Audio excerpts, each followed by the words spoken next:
You've used column 1,000 times, but have you ever wondered how Flutter decides where to place each child?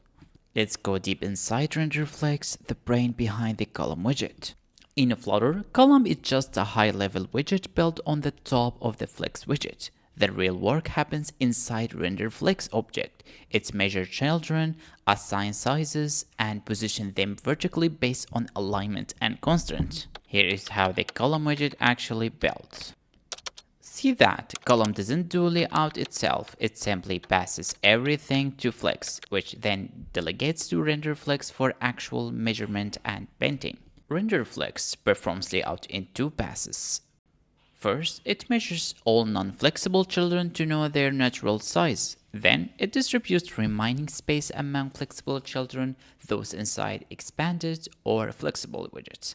Finally, it positions everything vertically using main axis alignment or cross-axis alignment. Let's look at this example.